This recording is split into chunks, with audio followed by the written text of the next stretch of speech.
Nagkaayos na sila sangkot ang SB19. Ang latest na kaganapan, tingnan ang mga detalye.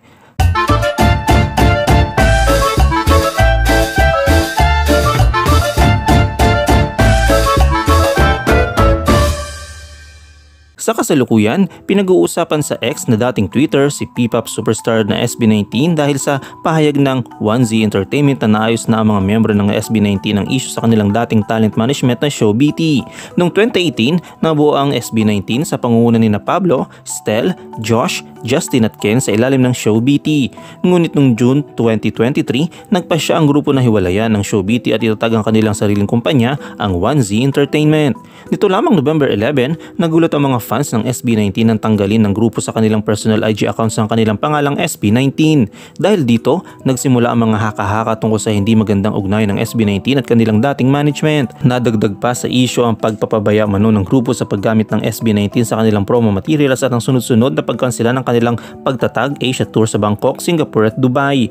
Ngunit itong Martes, December 6, naglabas ng pahayag ang grupo upang i-anunsyo na naayos na nilang issue sa show BT. Ayon sa pahayag ng 1Z Entertainment, may kasunduan ng SB19 at kanilang dating talent management. Kasama sa kasunduan ito ang pagpapanatili ng SB19 sa karapatan na gamitin ang kanilang pangalan na SB19 at ang kanilang logo. Kabilang din ito sa pasasalamat ng 1Z Entertainment sa patuloy na suporta ng mga fans o 18 kina Pablo, Stel, Josh, Justin at Ken. Mababasa sa kanilang pahayag ay sinabi, "We formally announce that we have come to an amicable agreement with Show BT Philippines Corporation through a fair and equitable resolution. Thank you for your patience and unwavering support toward SB19 and 1Z Entertainment." Pablo, Josh, Stel, Ken and Justin eagerly anticipate reconnecting with all of you in their upcoming endeavors. We can't wait to see you all again soon.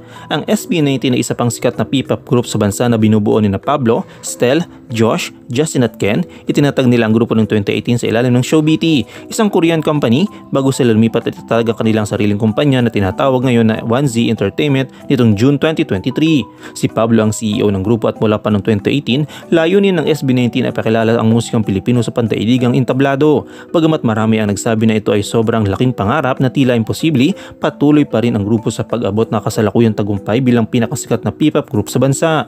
Noong October 19, ipinakita ng SB19 sa kanilang YouTube account ang vlog kung saan inilunsad nila ang opisyal na logo ng 1Z. Napansin din ng netizens na tinanggal ng mga miyembro ng SB19 ang pangalang SB19 sa kanilang personal IG accounts. Pinagmula ng pangalang 1Z ang pinaliwanag ni Pablo sa isang paliwanag. Gayunpaman, walang pahayag ang SB19 tungkol sa kanilang pag-alis sa show BT o kung ano ang estado ng kanilang relasyon sa dating management noon.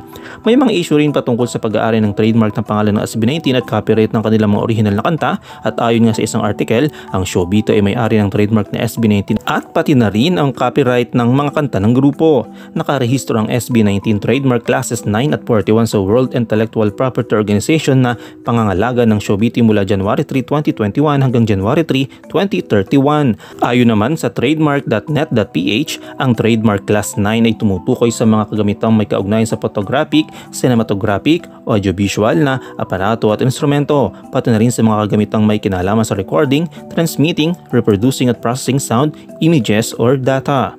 Ano ang iyong komento kaugnay dito? Shoutout tayo kay Slapshock Masinda de Miguel, kay Carlos Santiago at kay Justin Edward Valiente. I-comment mo lang ang inyong opinion sa comment section at huwag kalimutang i-like, i-follow, i-subscribe ang bcgram.net para sa mga latest happenings.